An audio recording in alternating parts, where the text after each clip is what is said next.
in this unlawful strike. Unfortunately, as you can see, they have decided not to do that, and the strike is in effect. This unlawful strike is in effect. This strike is affecting roughly 9,000 passengers across our network who were supposed to travel for business, medical, leisure, and to connect with their loved ones. Equally, it has also impacted our cargo customers, and as you know, most of our cargo passenger customers transport perishables and are also moving goods that relate to farmers in far-flung areas in Kenya. So we have also made a lot of effort to accommodate passengers who have been stuck here because they were not able to connect to their flights.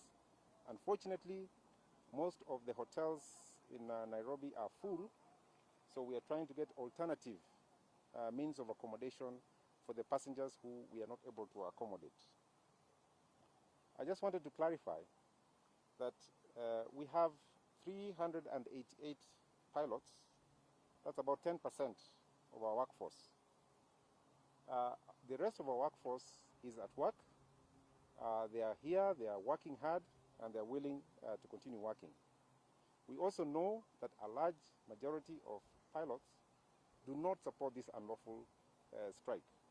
However, we have received reports that a lot of them are facing intimidation, so they are not brave enough to come to work.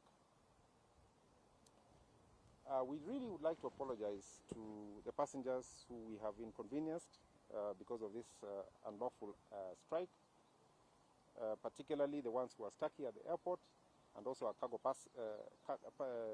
cargo customers who were not able to move their goods. This airline, since COVID, since we were impacted by COVID, we have been making great strides to move from a very, very dark place where we had grounded our aircraft and increasing our passenger frequencies every so often. In fact, if you look at our results year to date, we had gotten to a point where we were confident that we were going to attain our 2024 aspiration of breaking even. Our flights were full, cargo was doing well, and so this illegal and unlawful act has really impacted our business. You all know that at this point in time, just like the CS has said, the government is focused on very critical and important matter of drought that has impacted most of our Kenyan citizens.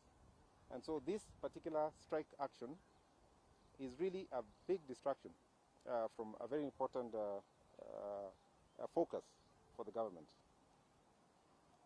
Obviously, the impact to the economy is significant. Now, for us as Kenya Airways, it's impacting us. We are going to be losing 300 million every day in revenues. That's at a minimum. That excludes the amount of money we're going to be using to accommodate people, to transport people, and to reconnect people, and then the reputational damage that both Kenya as a country and the airline in general is going to have because of this illegal action. So we are estimating that if it continues for a longer period, it is going to impact a lot more passengers. And of course, our cargo is also going to be impacted up to about 6,000 tons of stranded cargo here in Kenya. And some of it is perishable. You all know that you as taxpayers have been supporting this airline for a long period of time. In fact, the taxpayer up to date has given the airline support up to the tune of 30 billion Kenya shillings. This year alone, between this and last year, the taxpayer supported this airline for up to 16 billion Kenya shillings.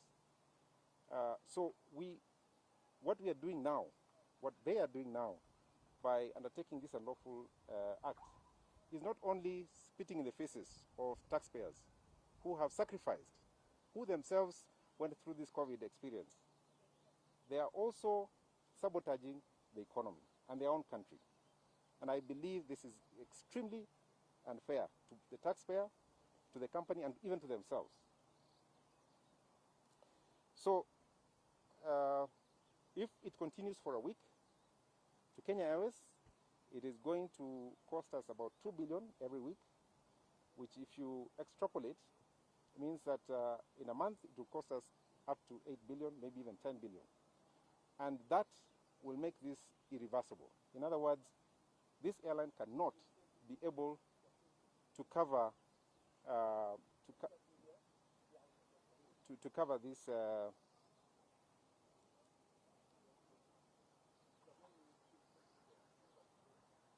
okay, sorry. It will not be able to withstand the losses.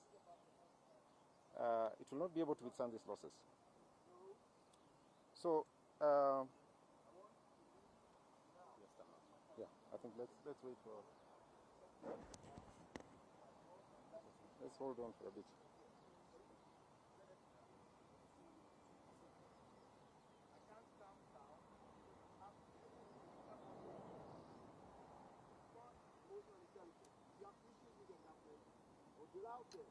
I'm doing business with you. I bought my ticket. So deal with me the way I deal with you. I give you my money, you fly me back to Ghana. Okay? So on that same agreement that you have a problem with your government, I got issues with you too. Because you should have thought about me first. Me, your customer first. Okay? You have issues with your government. So go ahead. No. I'm going through pain. You know what pain is?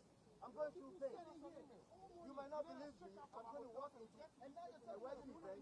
All the details are on my phone. My plan is I land in Ghana. My driver is waiting to take me to the wedding, to MC the wedding. And the assumption about Africans is that when we book something, the whole day is for travel. No, the whole day is not for travel. No, your best is now. You can't be doing your best now. It's too late to be doing your best. You should have done your best when you thought about going on. Your government did not do their best, but I'm supporting you. Right, let's go right now. Let's do that now. Let's do that now. I want to be on that flight. Where am I going? We got to do it now. Take us. Yeah.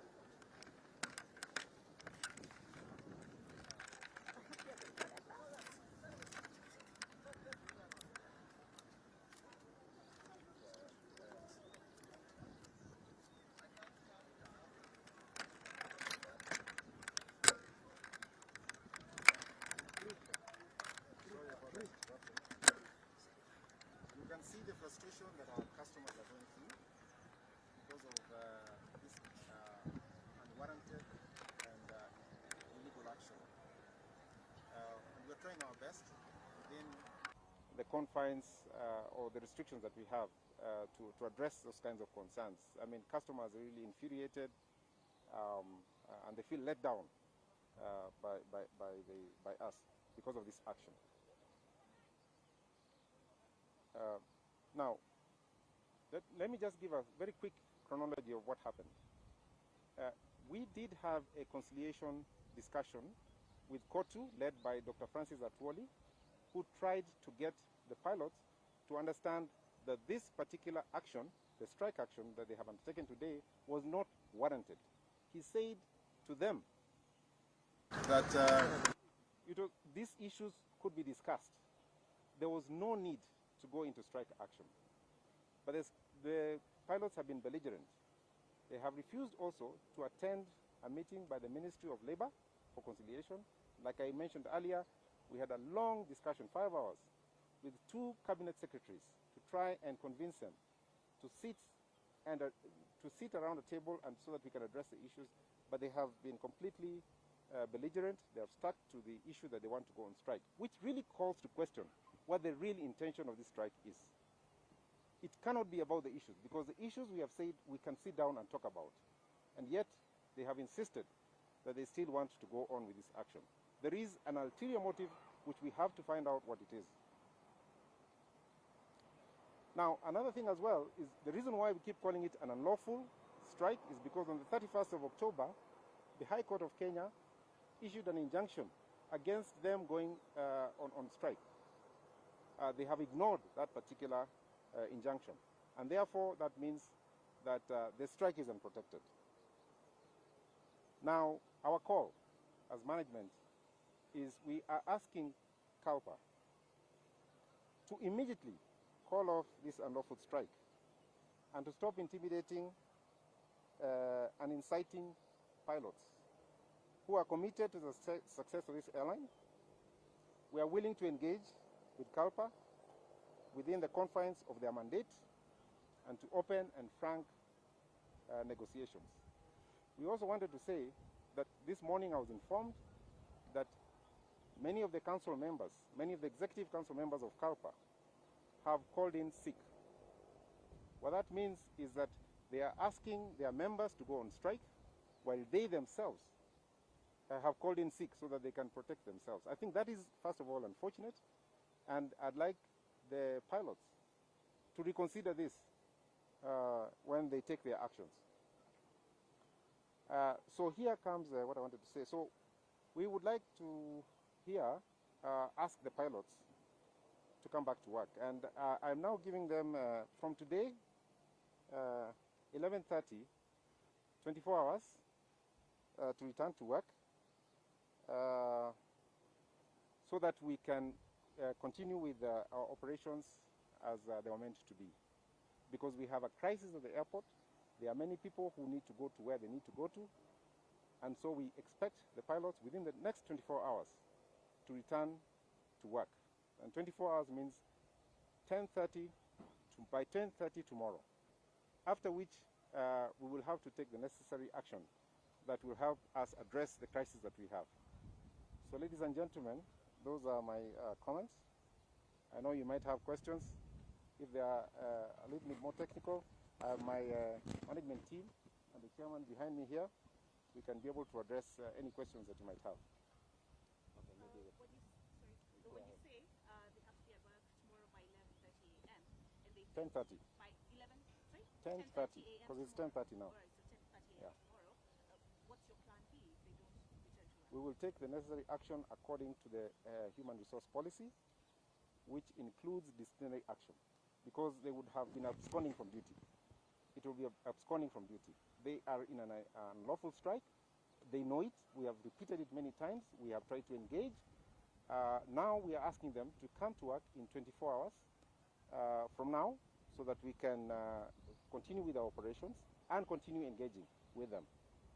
So we will take action based on our human resource policy, based on the employment law, and we follow all the law, but we will take action from 10:30 tomorrow. Okay. Is the sticking point the pension remittance? We don't even know anymore what the sticking point is. That's what I was saying earlier. We thought it was that, but when we tried to address it, the CS himself said it. They bring up all the issues. We ask them which issue can we address first. They bundle everything together. Some of the things they're asking us to address are even in court, like the pensions, what you just mentioned. The Provident Fund is in court, for instance, but we're willing to talk. So we are not, that's why I'm saying I'm not even sure anymore what the motive of this strike is. Maybe any specific actions, if you can specify? No, like I said, it will be according to our HR policy, which includes disciplinary action against the pilots. Okay. Anything else?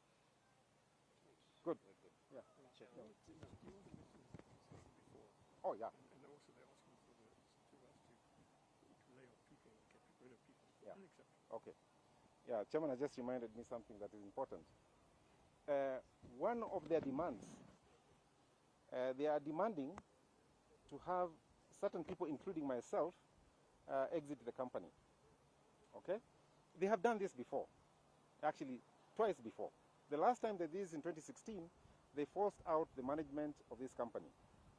Now, first of all, that's not within their mandate. Secondly, there are channels through which they can raise their concerns in as far as that is concerned. So that is completely unacceptable. It is not within their remit.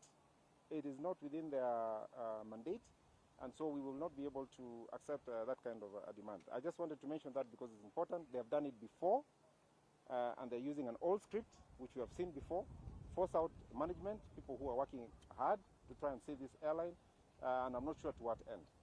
Because I don't know how exiting senior members of management is going to help them address the concerns that they are saying that they have.